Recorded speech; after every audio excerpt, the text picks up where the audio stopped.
Complicado.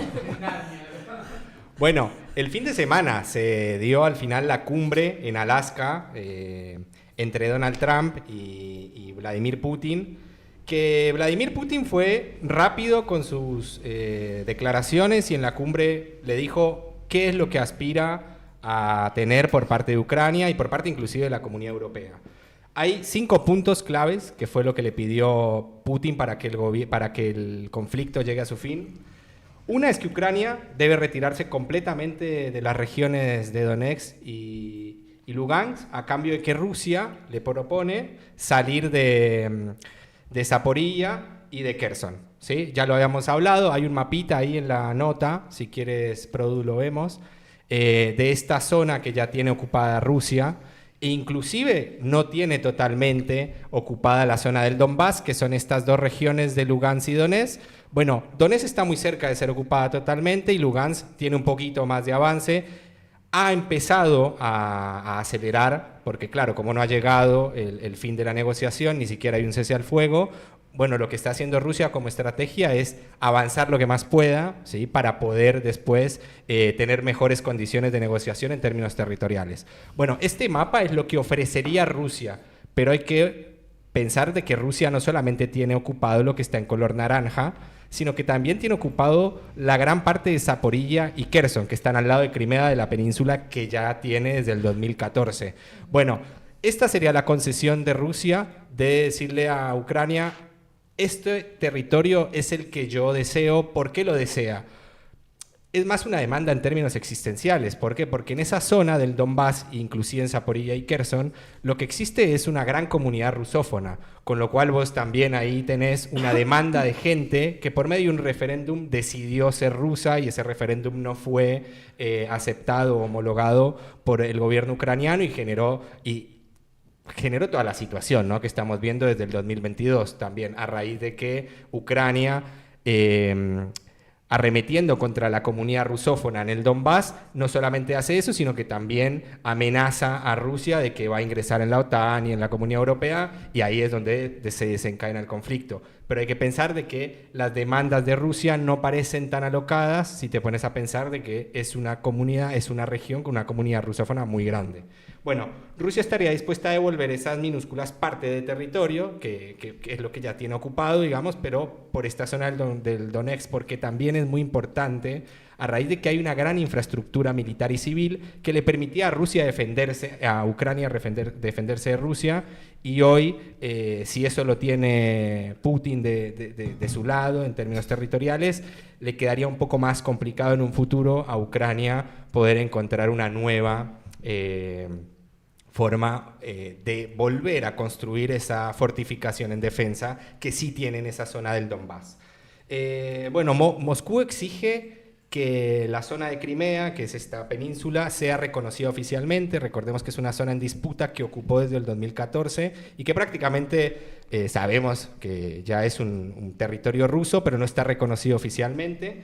Después también quieren un levantamiento parcial de las sanciones contra Rusia. En este caso, sabemos que Rusia tiene sanciones desde el conflicto de toda la Comunidad Europea, inclusive los Estados Unidos. Está alejado del sistema bancario SWIFT, donde prácticamente está aislado, ¿sí?, de todas las transacciones del comercio internacional, con lo cual ha tenido que recurrir a transacciones bilaterales con otros estados, como por ejemplo la India, con China, con Irán, con Venezuela, para poder inclusive tener la capacidad de financiar esta guerra que no le ha permitido ganar, pero que vemos que sí le genera la posibilidad de seguir en combate, y esta situación es lo que dice Putin, que ya es insostenible, inclusive para la misma economía rusa. La situación está yéndose de las manos porque todos los recursos están volcados al conflicto, y ya estas sanciones se hacen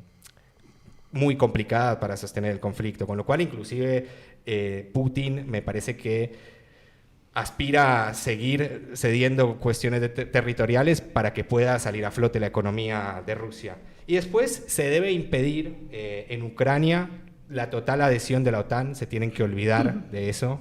No puede permitirse a Ucrania ser miembro activo de la OTAN. y después que el ruso sea reconocido en Ucrania como un idioma oficial también, además del ucraniano.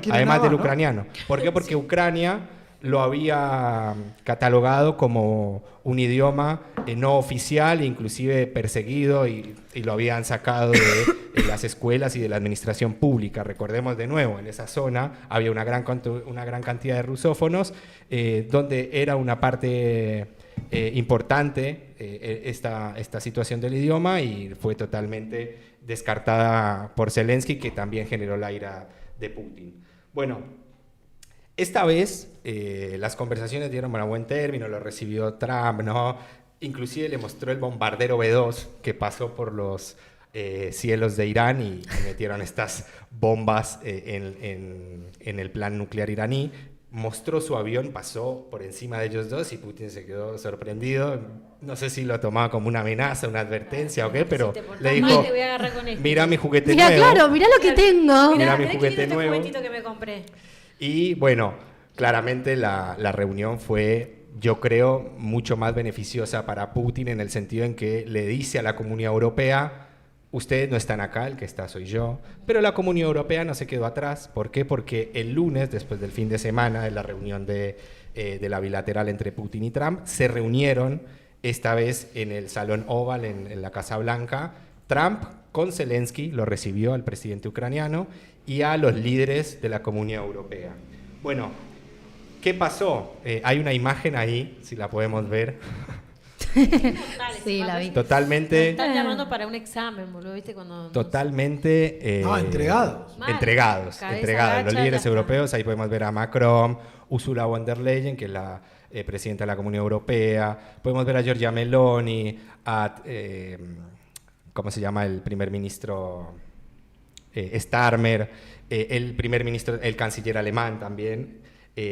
Todos, Giorgia Meloni, todos esperando a que terminara la bilateral con Zelensky. Que, ojo, esta vez no fue tan humillado. ¿Se acuerdan la primera vez que fue Zelensky, que fue recibido por J.D. Vance y por Donald Trump? ¿Cómo fue tratado, no? Le dijo, basta, amigo. O sea, o la cortás acá y le das concesiones a Putin, o se te va a ir el país al carajo, vas a perder la guerra y va a ser todo mucho más difícil de contener la violencia del Kremlin, sí. Pero no le dijeron, con Maru creo que lo hablamos el martes, como que a Zelensky le dijeron como, qué bien estás vestido, una cosa así mientras... ¿Cómo? Sí, lo del traje. Lo del traje a Zelensky. Que el periodista tipo, le dijo, qué bien que te queda el traje. Mientras, tipo, le sacaban parte de su territorio, ¿no? Sí. Claramente la vez pasada fue vestido como un militar, como el comandante en jefe de las fuerzas ucranianas, que lo es, porque es el presidente, es el cargo más alto, entonces él siempre tiene esa personalidad y además hay que darle la derecha en este sentido. Zelensky es un tipo que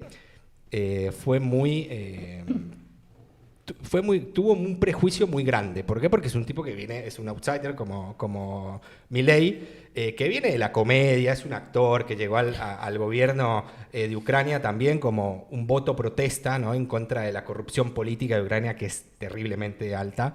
Y es un tipo que pensaban que, comenzando la invasión de Rusia a Ucrania, iba a salir corriendo y que iba a dejar el país en manos de los rusos, y la verdad que se la bancó bastante. Tan así que hoy sigue dando batalla. Obviamente no solo, ¿no? Está detrás el financiamiento por un tiempo de Estados Unidos con la administración Biden, por otro lado de la Comunidad Europea, que sigue, pero es un tipo que está viviendo en Kiev, digamos, no se ha mudado de ahí, y que sigue resistiendo y haciendo que la comunidad y que el nacionalismo ucraniano aún esté dando batalla. Entonces es un tipo que suele ir a la comunidad internacional a hablar y todo vestido de militar, en un homenaje a los que están en el frente de batalla. Bueno, esta vez no se le iban a reír, entonces dijo, bueno, voy a tratar de... La alarma de él. Voy a tratar de ir de acuerdo a la ocasión para que no me... Se tiene que terminar el programa. Era la bomba. Me tengo que ir, chao. Para que no, ¿qué? Perdón. No pasa nada, me distraje un toque, pero para que no lo boludeen como lo boludearon la vez pasada en el Salón Oval. Y además no estuvo solo, entonces ya habíamos dicho que estuvo Friedrich Merz y estuvo en todos los líderes europeos, porque la vez pasada lo habían agarrado solo. A Zelensky lo habían hecho mierda, toda la administración Trump en un salón diciéndole que tenía que claudicar, no solamente moralmente, sino en términos bélicos ante Rusia. Bueno, esta vez fue un poco diferente la negociación. Y claramente también está Estados Unidos dándose cuenta de que Putin lo que quiere es ganar tiempo, ¿no? Porque lo que genera Putin en Trump es una pseudo negociación, pero también esas pseudo negociaciones están acompañados no de un cese al fuego, sino de todo lo contrario. Hasta que no haya respuesta por parte de Ucrania en favor de lo que exige Putin, Putin va a seguir atacando.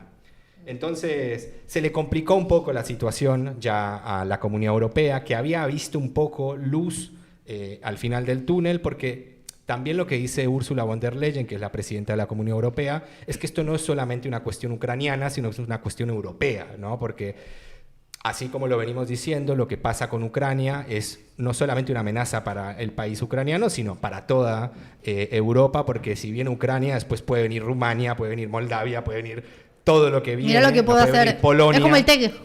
puede venir Polonia, que yo no creo que sea así. Yo creo que Rusia, de nuevo, no quiere extralimitarse más allá de lo que cree que es su zona de influencia. Yo no creo que Putin tenga ganas de exportar su modelo político, económico y moral al mundo. Al contrario, es una nación bastante hermética, ¿no? La Federación Rusa, y que todo lo contrario, desea estar totalmente aislada de Europa y no tener la influencia que sí está teniendo Ucrania, por ejemplo, de los valores europeos, que empezó a partir de todo lo que fue la Revolución Naranja en el 2014 y bueno, que generó toda la situación que estamos viendo hoy en día.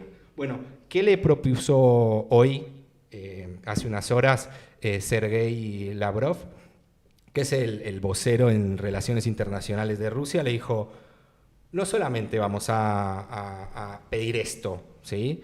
Vamos a exigir sentarnos en la discusión de la seguridad de Ucrania. ¿Por qué? Porque Estados Unidos y la Unión Europea le proponen a Rusia condiciones para que la paz se dé, y si quieres, bueno, te vamos a dar estos territorios, como por ejemplo el Donbass, ¿no? Pero para que esto se dé efectivamente, vamos a garantizar la seguridad de Ucrania. ¿Por qué? Porque ya lo cagaste a Ucrania una vez. Recordemos que Ucrania tenía armas nucleares y por un acuerdo que firmaron en el año 93 la administración estadounidense, ucraniana y la Federación Rusa, esas armas nucleares que estaban en Ucrania, antigua Unión Soviética, pasaron a manos de la Federación Rusa, con la promesa de que Moscú nunca iba a intervenir en Kiev. Bueno, intervino varias veces y ya sería la tercera vez, ¿no? Que con la maña que Rusia tiene de intervenir en lo que cree que es su influencia de países eslavos, ¿no?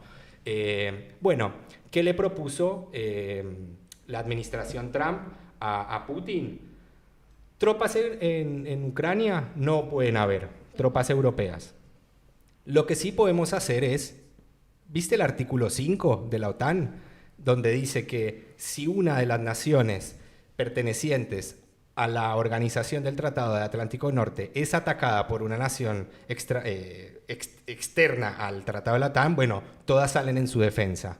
¿Qué dice Donald Trump? Dice, bueno, vamos a hacer como que hay un artículo 5 para Ucrania. No va a pertenecer a la OTAN, pero si es atacado podemos generar una comunidad de actores que la van a salir a defender. Putin le dice, bueno, me sirve. ¿Por qué? Porque efectivamente hace que Ucrania no ingrese a la OTAN de manera efectiva. Es como una promesa de que habría un artículo 5 especial, ¿no? para Ucrania. Pero bueno, Giorgia Meloni, una de las que estuvo en la reunión, también dijo, bueno, ojo, porque esa seguridad es medio rara. El artículo 5, inclusive dentro de la OTAN, es medio excluyente. Hay países que no necesariamente tienen que enviar tropas, ¿sí? Pueden dar apoyo logístico, apoyo informático, de inteligencia, pero si no ayuda en nada, claramente Ucrania va a estar sola. Después, bueno, las tropas europeas en Ucrania, que dice Lavrov, que es el vocero de Relaciones Exteriores de Rusia, no lo vamos a permitir. O sea, no vamos a permitir que hayan tropas europeas en Ucrania. En todo caso, eso es como si estuviera dentro de la OTAN. Así que la seguridad tiene que estar distribuida en otro margen, no sé, la otorgará Estados Unidos. El problema es que Estados Unidos, como dice el Graf, ¿no?, le propone a Europa que pague la paz. O sea, ya inclusive Zelensky firmó en esta semana un acuerdo comercial de armas de $100.000 millones, 100.000 millones de dólares, que le dio la Comunidad Europea en compra de armas a los Estados Unidos. Acá el que está pagando, obviamente, la guerra es Europa, y el que está vendiendo el armamento es Estados Unidos. Entonces, hasta cierto punto hay que ver hasta cuándo le conviene, ¿no?, a Donald Trump acabar con el conflicto, porque le está entrando un dinerillo importante a la industria militar estadounidense. Entonces, veremos qué pasa con esta situación. Yo creo que está cerca, por lo menos no va a haber paz. ¿Por qué no va a haber paz? Porque es imposible ante el derecho internacional entregarle ciertos terrenos que vos ganaste por medio de la fuerza bélica, ¿no? Eso está prohibido por derecho internacional, y además la Constitución ucraniana no le permite dar concesiones territoriales al Poder Ejecutivo, en este caso a Zelensky. Entonces está prohibido por Constitución. Lo que pide Putin claramente es inviable para el derecho internacional. Entonces, lo que va a haber es una estabilidad regional por medio de concesiones, donde esa zona va a quedar en disputa, como por ejemplo es una zona, la de Cachemira, que es una zona en disputa entre Pakistán y la India, donde no se ha reconocido la soberanía propia de una y de la otra. Pareciera que la tiene la India, pero es una zona en disputa que inclusive generó un problema bélico hace poco, donde hubo tiros de un lado y del otro, y hasta amenazó la seguridad mundial, porque podría haber los dos países asiáticos tienen armas nucleares. Entonces todo el mundo estaba preocupado en la situación de India y Pakistán. Bueno, algo puede suceder con la zona del Donbass. Dejarla ahí, en stand-by. Control ruso, pero como lo que está pasando en Crimea, ¿no? Hay que ver. Pero esas concesiones no serían definitivas, porque de nuevo ante el derecho internacional serían ilegales, y mucho más ilegales ante la Constitución ucraniana. Así que por este lado de Ucrania vamos a ver qué novedades hay la próxima semana, pero estaría cerca, por lo menos, de llegar a un acuerdo Putin. Primero por la necesidad, ¿no?, que tiene de reactivar la economía, y segundo porque tiene la capacidad de llegar al chantaje a Donald Trump, que quiere ser, sí o sí, el Premio Nobel de la Paz. Así que veremos qué sucede. Ahí en el chat te están preguntando sobre que Putin pidió no ser juzgado por los delitos de genocidio y todo esto que estuvo haciendo. Sí, bueno, algo similar. Ahora lo vamos a hablar también con el tema de Israel. Marco Rubio y la administración Trump en general, pero Marco Rubio lo comunicó, va a sancionar a aquellos jueces que investiguen a Netanyahu y que investiguen inclusive también a otras administraciones, como por ejemplo ¿Bolsonaro? No, a Putin. Al gobierno ruso, okay, por esta situación de, como el desplazamiento de bebés, porque hay una causa abierta que tiene Putin, que es el desplazamiento el desplazamiento forzado de niños y de bebés ucranianos nacionalizados rusos, ¿no? Y además, después esta situación que viene con el conflicto, que es también el ataque masivo a los civiles, que genera esta situación de como violación del derecho internacional y violación en términos de lesa humanidad de derechos fundamentales. Bueno, la Corte Penal Internacional, como lo sabemos, juzga a personas, no juzga a estados, como si es el Tribunal de Justicia Internacional de la ONU. Bueno, esta situación claramente sería una forma de negociar de Putin también, como lo que le están favoreciendo a Netanyahu, que estas sanciones penales para Putin, que hoy no puede salir tampoco de su territorio, fue a Alaska, pero porque Estados Unidos tampoco hace parte del Estatuto de Roma, que establece la Corte Penal Internacional, que son los que juzgarían a Putin, a Netanyahu. Esas sanciones a esos jueces que investigan estos casos podría darle una puerta abierta a Putin también en esa negociación de que no solamente las sanciones económicas al país salgan y terminen de una vez por todas, sino que también las sanciones en términos penales a la persona jurídica de Putin, digámoslo. Entonces sí, puede ser que sea una opción también de negociación. Yo creo que a Putin le es indiferente si va o no, no va a ir preso, claramente. Es un tipo que... es un emperador. Es un zar. Es un tipo que voló un avión.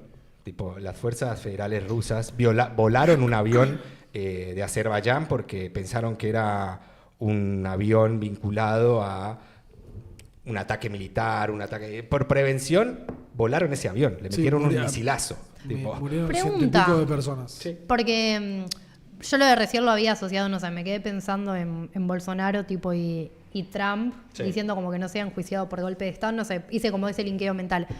Pero con esto de la Corte Internacional que dijiste de la ONU, ¿cómo sería? La Corte... La Corte Penal Internacional está vinculada al Estatuto de Roma, que no hace parte de la ONU. No, ok. Y después la Corte Internacional de Justicia o el Tribunal Internacional de Justicia sí hace parte de la ONU y está desde 1948. ¿Y es vinculante eso? Ese último, el de la ONU. No, O no sea, es vinculante. ahora, ¿Por qué? o sea, Porque lo la que- ONU juzga estados, en este caso el Tribunal Internacional de Justicia o la Corte Internacional de Justicia juzga estados, o sea, sanciones contra Rusia o Israel, pero no es el caso. Acá la Corte Penal Internacional del Estatuto de Roma de 1998 juzga personas. Juzga personas. En este caso las sanciones serían contra Putin, contra Netanyahu, pero no contra los estados. Entonces, ante la ONU no hay ningún tipo de denuncia más allá de que... Claro, porque juzga estados. Ok. Claro. Y la otra corte que juzga a personas... La es- Corte Penal Internacional. La Corte Penal Internacional es así, es tipo vinculante. Como... Claro, y fue la que Estados Unidos sancionó en esta semana a algunos jueces. ¿Por qué? Porque están supuestamente ideologizados. En el caso de Netanyahu, ¿no? Diciendo que están tomando medidas medio antisemitas, como si lo que está haciendo Netanyahu no es una violación flagrante del derecho internacional y además violando reiterativamente derechos humanos en Gaza y bueno, ya lo vamos a hablar un poco en Cisjordania, ¿no? Arranquemos. Pero- Cambiame el grafo, Pe.